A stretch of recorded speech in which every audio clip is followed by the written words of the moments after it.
Assalamu alaikum viewers. Today in this topic we are going to cover educational planning and management. So let's begin. So what is educational planning and management? Think for a while. So now I'm going to present you the sequence of this lecture. इस lecture में मैं आपको sequence बताऊंगा कि क्या क्या है इस लेक्चर में जो हम कवर करने जा रहे हैं। First of all introduction and definitions को हम देखेंगे, scope of organization planning and management को देखेंगे, एजुकेशनल प्लानिंग को देखेंगे, एजुकेशनल मैनेजमेंट को देखेंगे, प्लानिंग वर्सेस मैनेजमेंट को देखेंगे and fundamentals of planning and management. So, what is education? So, this is the funniest definition of education. According to Section 56B of the Student Act, it is the process of wasting 1/4 of our life in learning how to waste the remaining 3/4. ये just funniest जो है वो definition है, वो एक students का जो उन्होंने अपनी तरफ से एक एक्ट बनाया है जिसमें वो कहते हैं कि 1/4 जो है ये हमारी लाइफ का है, जिसमें हम ये सीखते हैं कि बकिया जो अपनी ज़िंदगी के 3 हिस्से हैं वो हमने कैसे ज़ाया करने हैं। So education according to Aristotle, educating the mind without educating the heart is no education at all. अगर एजुकेशन आपके दिल पे इफ़ेक्ट नहीं करती, आपके रवैये चेंज उसमें नहीं होती, तो education is not education at all. यानी कि एजुकेशन का मकसद ये है कि आपके दिल पे असर करे, आपका बिहेवियर चेंज हो, तो उसमें जो है दिल, क्योंकि हमारे इमोशंस का ताल्लुक हमारे हार्ट के साथ होता है, इसलिए जब हमारा हार्ट चेंज होगा, हमारे हार्ट पे इफ़ेक्ट करेगी, तो ऑटोमेटिकली जो है हमारे जो है बिहेवियर भी चेंज होंगे। A good teacher is like a candle, it consumes itself to light the way of others। एक अच्छा टीचर एक कैंडल की तरह, मोमबत्ती की तरह होता है जो ख़ुद को ख़त्म कर देता है ताकि वो दूसरों को रोशनी पहुंचा सके। Definition of education: education is the process of facilitating learning। Education एक अमल है जो लर्निंग को, जो सीखने के अमल में हेल्प करता है, और द एक्विजिशन ऑफ नॉलेज, और नॉलेज को, इल्म को हासिल करने में, स्किल्स को, वैल्यूज़ को, बिलीव्स को एंड हैबिट्स को। What is the difference between an educated and non educated person? So a well educated, a young person कौन होता है? Has a sense of responsibility and discipline होता है, उसके अंदर सेंस ऑफ रिस्पॉन्सिबिलिटी होती है, ज़िम्मेदारी का एहसास होता है, मॉरली एंड स्पिरिचुअली अवेयर होता है, वो इखलाकी तौर पर भी और रूहानी तौर पर भी। Is able to operate as a part of a team, वो ख़ुद को भी एक टीम की तरह जो है अपने वर्क के अंदर ये काम करने की सलाहियत रखता है, ख़ुद को भी एक एज ए मेम्बर समझता है उस ऑर्गेनाइजेशन का, उस टीम का।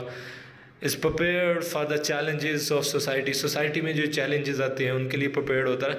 देर are numbers of characteristics of a well educated person. Now you can stop and take a snapshot, screenshot, and after this video you can see and read it.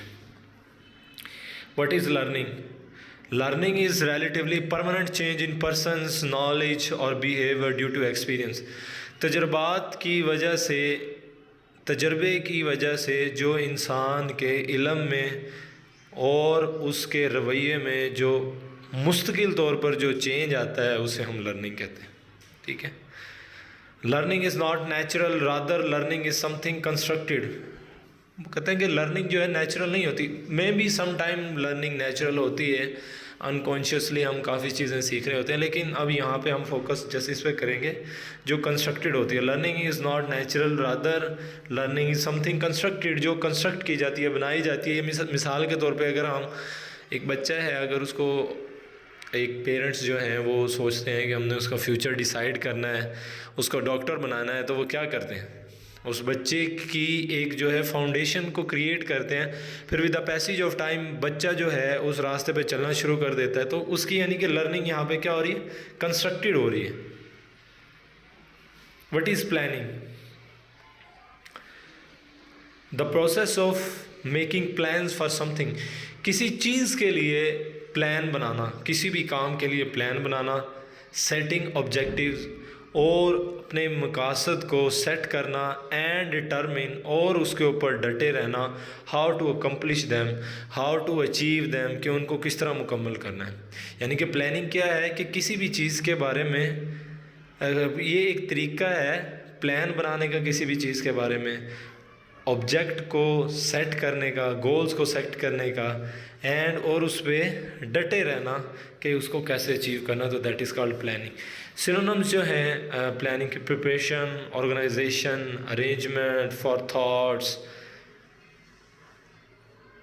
Designing, drafting, working out, setting up, ground work, यानी ground work करना। कोई भी काम करने से पहले जो हम सारे एक जो थॉट प्रोसेस होता है, एक रोड मैप जो हम बनाते हैं, दैट इज़ कॉल्ड प्लानिंग। यानी कि हम अपने वर्क को किस किस तरह, कैसे कैसे तरीके से, किन रिसोर्सेज के थ्रू जो है हम उसको कंप्लीट करेंगे। तो ये सारी चीज़ें क्या कहलाती हैं, प्लानिंग कहलाती हैं।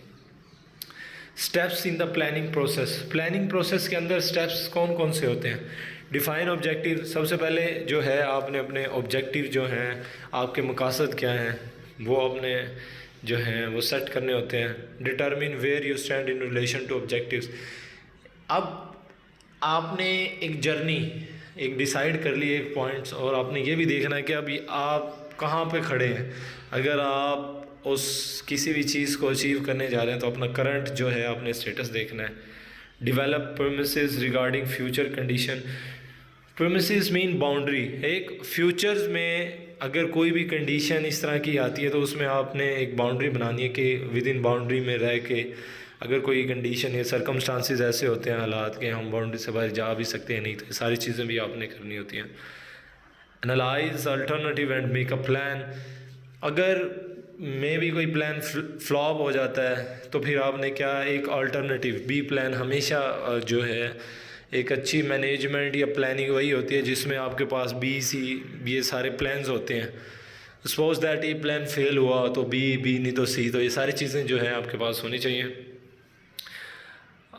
Implement the plan and evacuate result, आपने उस प्लान को आपने इम्प्लीमेंट करना है, ठीक है, और रिज़ल्ट को क्या करना है, इवैल्यूएट करना, evaluate. Planning top down bottom approach, अब टॉप जो बॉटम अप्रोच होती है वो क्या होता है, top down bottom approach mean to say एक सेंट्रलाइज अप्रोच होती है प्लानिंग की। एक सेंटर होता है, एक इदारा होता है जो कि ऊपर से नीचे की तरफ आती है, top to down. Center determine organization, vision, mission, objective and गोल।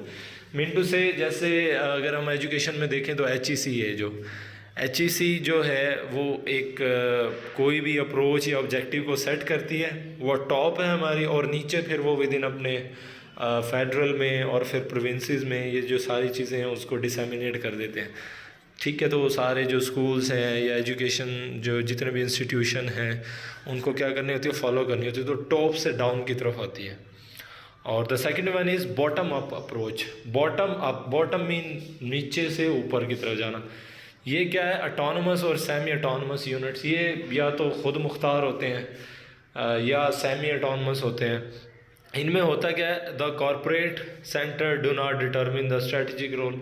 अब ये स्ट्रेटजिक रोल जो है वो सेंटर डिटरमिन नहीं करता। मिसाल के तौर पे छोटी छोटी कंपनीज़ हैं या जो भी हैं, तो ये अपने गोल्स खुद ऑब्जेक्ट करती हैं, ये बाउंड नहीं होती किसी चीज़ की, ठीक है। इनके ऊपर कोई जो है सेंटर, कोई ऐसा इंस्टीट्यूशन नहीं होता जो फोर्स कर रहा होता है, तो ये नीचे से ऊपर की तरफ जाती है। What is management? मैनेजमेंट क्या होती है? सबसे पहले हु इज़ मैनेजर, जो पर्सन मैनेज कर रहा होता है चीज़ों को, सबसे पहले उसकी कुछ कैरेक्टरिस्टिक्स होती हैं। सबसे पहले क्या होगा, उसके अंदर लीडरशिप क्वालिटीज़ होंगी, दूसरा डेफिनेटली सेल्फ कॉन्फिडेंस होगा, कॉन्फिडेंट होगा किसी भी काम को करने में। नेटवर्किंग उसको आती होगी, मीन टू से अपने जो उसका प्लान है या ऑब्जेक्टिव्स हैं उनको डिसेमिनेट करना है, प्रोपोगेट करना, उसको फैलाना है, स्प्रेड करना है जहाँ से जहाँ तक भी। टाइम मैनेजमेंट, टाइम को बड़े अच्छे से यूटिलाइज़ करेगा, वो कस्टमाइज़ करेंगे टाइम को मैनेज करेंगे। ऑलरेडी जाहिर बात है कि वो प्लानिंग भी करेंगे एंड प्रॉब्लम सॉल्विंग, और उसके अंदर क्या होगा, प्रॉब्लम सॉल्विंग की जो है, किसी भी अगर वो प्रॉब्लम को फेस करते हैं तो उसको सॉल्व करने की एबिलिटीज़ भी होती है। तो सारी चीज़ें एक जो अच्छा लीडर होता है उसके अंदर होती हैं, ये मैनेजमेंट स्किल्स होती हैं, कैरेक्टरिस्टिक्स होती हैं एक लीडर की। ठीक है, the process of dealing with और कंट्रोलिंग थिंग्स और पीपल, ये मैनेजमेंट की डेफिनेशन है कि एक ऐसा अमल या तरीका है जिसमें हम लोगों को और चीज़ों को कंट्रोल करते हैं, उनसे जो भी डील करते हैं, दैट इज़ कॉल्ड मैनेजमेंट।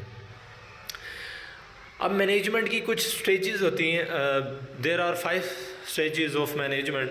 सबसे पहले एक स्टार्टिंग पॉइंट होता है जहाँ पे हमने देखना होता है where we are now, beginning जो कहते हैं, बिगिनिंग के स्टार्ट में हम कहाँ पे खड़े हैं। Stage 2 where we want to be, हम कहाँ पे जाना चाहते हैं, ये एंड होगा। How might we get there, हम किस तरह वहाँ तक पहुँच सकते हैं, कौन से ज़राए मीन्स को इस्तेमाल करेंगे।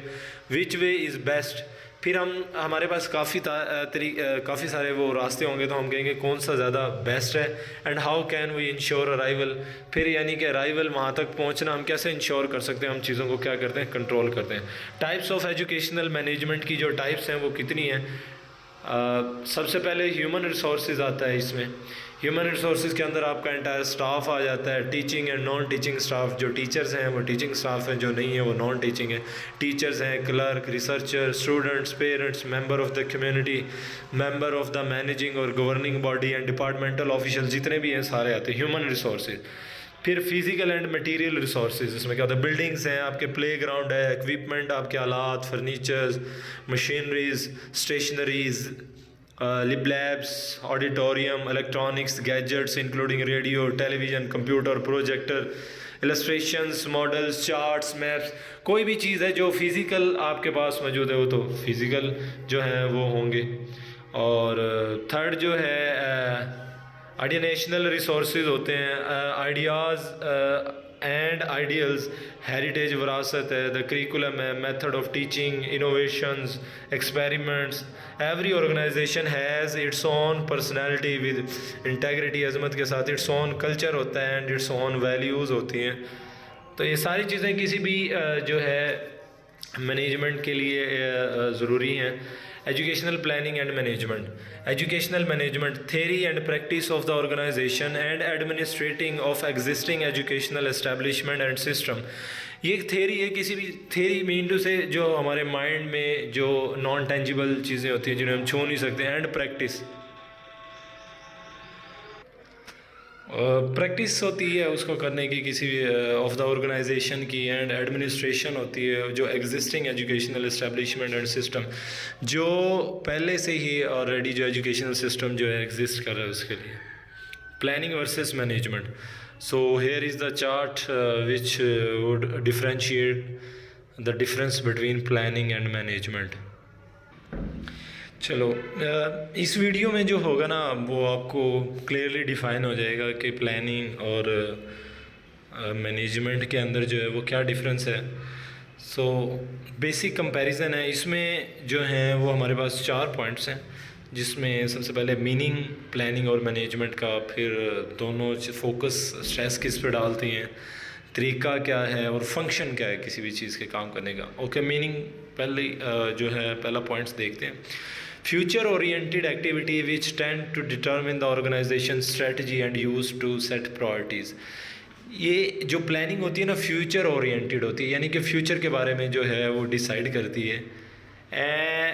विच टेंड टू डिटर्मिन, जो डिटर्मिन करती है जिस पे हम डटे रहते हैं, द ऑर्गेनाइजेशन की, किसी भी ऑर्गेनाइजेशनल जो स्ट्रेटजी होती हैं, जो उनके तरीके होते हैं, और वो प्रायोरिटी सेट करते हैं कि कौन सा काम जो है वो पहले करना है और कौन सा बाद में करना है।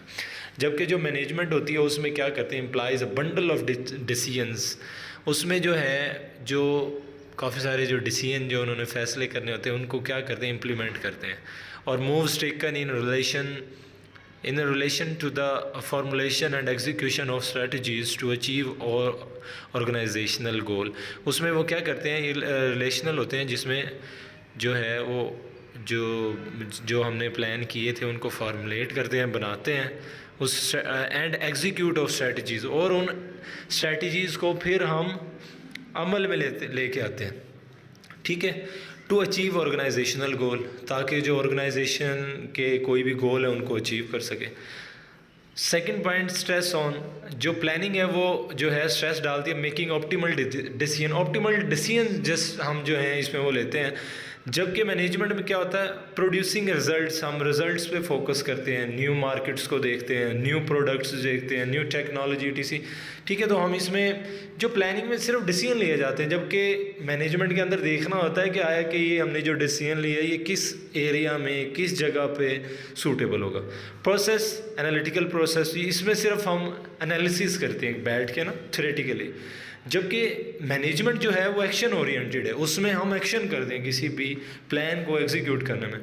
फंक्शन जो है इसका identifying actions to be taken, हम सिर्फ आइडेंटिफाई करते हैं कि एक्शन हमने लेना है, जबकि मैनेजमेंट में क्या करते हैं, जो हम क्या करते हैं, या me identify the individual who will perform action, कि कौन बंदा कौन अकेला जो है एक्शन को उस काम को परफॉर्म करेगा, the way to perform the action, कौन सा तरीका होगा, the right time to perform the action, और क्या राइट टाइम होगा। तो ये एक छोटा सा प्लानिंग एंड मैनेजमेंट में है। बस हम इसको कह सकते हैं कि जो प्लानिंग है वो एक थ्योरेटिकल है, फ्यूचर ओरिएंटेड होती है, जबकि जो मैनेजमेंट है ना वो एक्शन ओरिएंटेड है, और वो एक्शन और प्लान्स को, स्ट्रेटजीज़ को एग्जीक्यूट करते हैं ताकि किसी भी ऑर्गेनाइजेशन के जितने भी जो गोल्स हैं उनको अचीव किया जा सके। What is the significance of educational planning and management for educationist, के लिए इसकी क्या अहमियत है। जो एजुकेशनिस्ट होते हैं, जो लोग पॉलिसीज़ बनाते हैं, उसके लिए उनके लिए क्या अहमियत है। जो सेटिंग डायरेक्शंस, एम जो हैं वो डायरेक्शन जो हैं वो सेट करते हैं, उनके मकसद क्या हैं। ऑब्जेक्टिव ऑफ एजुकेशनल ऑर्गेनाइजेशन और इंस्टीट्यूशन, किसी भी ऑर्गेनाइजेशन के और इंस्टीट्यूशन के ऑब्जेक्टिव और एम को वो क्या करते हैं, एक डायरेक्शन मुहैया करती हैं, जो है educational planning and management. Planning for progress of the program, किसी भी प्रोग्राम की जो प्रोग्रेस और तरक्की के लिए उसमें हम प्लानिंग करते हैं। Organizing available resources, people, time and material, इसमें प्लानिंग में क्या होता है कि जो अवेलेबल रिसोर्सेज हैं जो हमारे पास इस टाइम मौजूद होते हैं तो उनको यूटिलाइज़ करने की कोशिश की जाती है। आया कि वो ह्यूमन रिसोर्सेज हैं और जिसमें लोग आ जाते हैं, टाइम है, उसमें मटेरियल है, जो भी टेंजिबल चीज़ें जिनको आप छू सकते हैं आपके पास है, तो उसको यूटिलाइज़ करने की कोशिश की जाती है। Controlling the implementing process, even if there is any ambiguity and there is a loop hole, कहीं भी कोई प्रॉब्लम आ जाती है तो उसमें क्या करते हैं, हम कंट्रोल भी कर सकते हैं, क्योंकि प्लानिंग जो है वो हमारे कंट्रोल में होती है, ठीक है। और प्लानिंग में सम हाउ हम चेंजिंग भी कर सकते हैं। आप देखिए ना, हमने जस्ट डिसीजन लिया थ्योरेटिकली, अगर हम देखते हैं कि आया कि यहाँ पे कोई प्रॉब्लम आएगी तो हम उसे थोड़ा बहुत चेंज भी कर सकते हैं। Setting and improving organizational standard, जो स्टैंडर्ड्स हैं हमारे उसको हम सेट कर सकते हैं, उसको इम्प्रूव कर सकते हैं with the passage of time. Next, fundamental of planning and managements.